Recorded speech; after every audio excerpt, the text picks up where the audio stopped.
Bonsoir et bienvenue pour cette dernière édition de la saison du 7-8. Après plus de 175 numéros, nous allons refermer cette année avec un focus sur vos activités de l'été. Invité de ce 12 juillet, des animateurs du Château de Breteuil, mais également le cofondateur de Black Blamber, la troupe de danseurs hip-hop, pour nous parler de ces derniers projets. On commence donc cette édition par la page culture.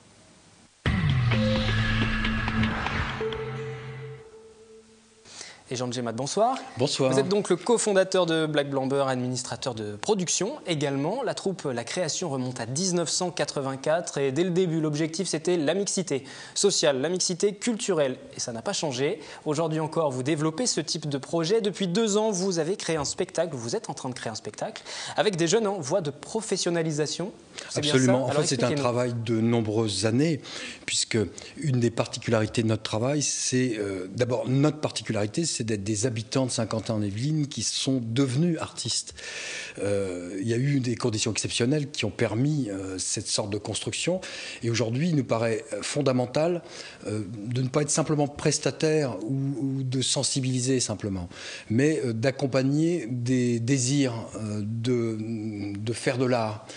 Et là, en l'occurrence, il s'agit de danseurs et de danseuses de trap que nous avons revus pendant une quinzaine d'années, à l'instar d'un certain nombre de projets sur 1 an, 2 ans, 3 ans, etc., et qui sont effectivement aujourd'hui arrivés à un niveau de pré-professionnalisation pour lequel nous sommes en train de concevoir une création, c'est-à-dire quelque chose qui est un petit peu plus que les ateliers qu'on fait habituellement, et qui est véritablement une manière de mettre en forme ce qu'ils ont envie de dire. Alors, qu'ont-ils envie de dire? Je ne vais pas faire une paraphrase merdique, puisque l'intérêt du spectacle, justement, c'est de l'éviter. Mais en gros, situer la thématique, ils sont partis sur la notion de riche et de pauvre. Alors, de qui sommes-nous le riche? De qui sommes-nous le pauvre?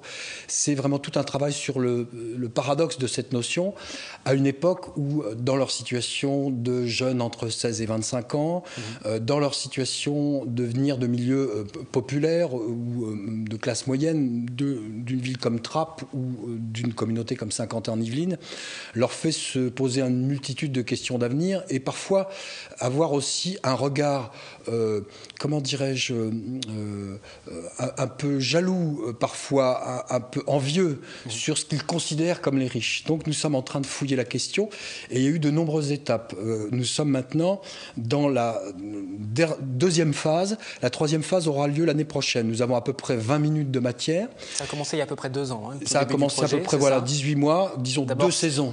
C'était mise à niveau au tout départ, mise à niveau technique voilà, les bases. Variété des différentes stylistiques, parce qu'on a essentiellement, par exemple, chez les garçons, des breakers, chez les filles, des danseuses debout. Donc nous avons fait passer un certain nombre d'intervenants qui montraient toute cette diversité stylistique. Et puis, au fur et à mesure, il y a eu tout un travail aussi de réflexion sur la thématique et sur, en gros, comment on part d'une idée pour qu'à l'arrivée, ça soit de la danse sur un plateau. Voilà, cette phase, je l'ai animée avec les intervenants, les différents professeurs, et Christine a pris le relais depuis le mois de mai dernier pour passer maintenant véritablement à la phase de restitution et d'écriture. Là, je pense qu'elle est vraiment en phase de pouvoir mettre en forme un scénario. Mais vous voyez, le paradoxe de ce type de démarche de co-construction, c'est qu'on n'a pas les choses à l'avance. Par exemple, c'est pas nous qui décidons d'un titre avant de partir.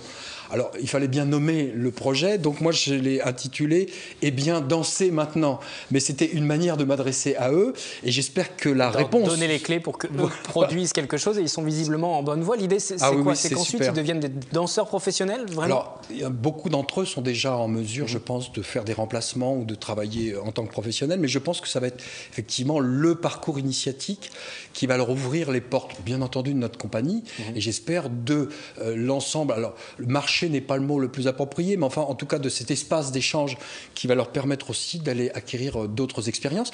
Il y aura notamment l'année prochaine la venue sur le territoire de Romuel et de Gilles Rondeau, qui, à travers une opération menée par la communauté d'Aglo, vont offrir une série de stages. Ils vont naturellement y participer, ainsi que les amateurs auxquels nous sommes régulièrement confrontés sur Trappes, notamment avec le service jeunesse. Donc c'était important pour une compagnie comme la nôtre de reconstituer une base d'amateurs, une base d'amateurs habitants, Et puis, un espace intermédiaire de jeunes professionnels à qui nous avons à offrir, bien sûr, des savoir-faire, mais aussi un répertoire. C'est-à-dire des œuvres dans lesquelles ils vont pouvoir se roder, s'éroder, s'altérer. Voilà. Et là, le travail avec eux, c'est arrêté parce qu'on approche des vacances. Voilà, ils terminent demain un stage de 15 jours qui a été vraiment intensif et qui était vraiment fondé, comme je viens de l'indiquer, sur l'écriture et la réalisation du scénario. Cette année, ils étaient à 2 séances par semaine, 2 séances de 3 heures. Nous allons, je l'espère, conserver ce rythme tout au long de l'année 2013 et aboutir une représentation prévue pour environ 1 heure, je pense dernier trimestre 2013. Là, je viens à l'instant de la MJC de Avery Blues de Bois d'Arcy, où il est probable, par exemple, que nous aurons une présentation d'un travail intermédiaire le 25 mai. Donc ça, nous le ferons savoir d'ici là.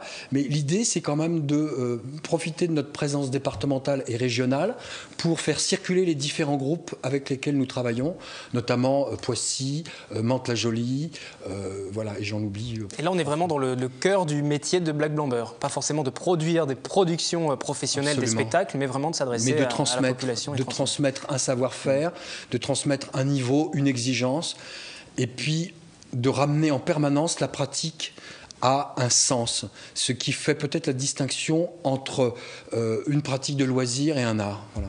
La suite pour vous, durant cet été, c'est repos avec tout le monde? Quels sont les prochains rendez-vous un peu de repos cet été, puisqu'on vient de terminer une pièce qui s'appelle Inside, que nous allons présenter, je pense, en avril prochain. Les dates commencent à s'affiner, mais je préfère ne pas encore en parler parce que ça n'est pas décidé définitivement. Mais ça sera au CAT Eurydice de Plaisir, où probablement vers la mi-avril, nous allons présenter donc le spectacle qui s'appelle Inside et qui est un spectacle commande initialement sur le thème de la drogue et des addictions. Alors, ce spectacle est ciblé sur les adolescents, notamment les collégiens. Et là, voilà un travail pour lequel Christine a mis 10 ans à savoir comment elle allait traiter ce sujet-là, parce que c'est facilement un sujet sur lequel on peut être donneur de leçons, moraliste ou anecdotique. Bon, je pense qu'elle a trouvé une forme de danse-théâtre, quelque chose qui, en revisitant l'ensemble des états du corps addict, du corps dépendant, permet, avec beaucoup d'humour, en empruntant les langages de la consommation, les langages, j'allais dire presque de TF1, de reproblématiser complètement ce type d'histoire et surtout de faire prendre une distance propice à une prise de conscience. Et c'est ce que nous espérons au mieux, c'est-à-dire qu'il y ait une sorte de déclic, une sorte de réflexion. Ces travaux vont être accompagnés d'ateliers aussi en collège ou dans le milieu associatif ouvert qui précéderont ou qui suivront les représentations de spectacles. Là aussi, il n'y a rien de tel que d'y coller son propre corps. Beaucoup de travail pour vous à la rentrée, activité toujours très chargée pour la troupe de Black Blamber. Merci Jean Djemal. C'est moi qui vous remercie. Merci d'être venu sur ce plateau pour cette dernière de la saison, parler un petit peu du travail que vous avez mené au cours de cette année encore. Merci à vous. Infiniment. Nous allons continuer cette édition du 7-8 et parler à présent des activités de l'été.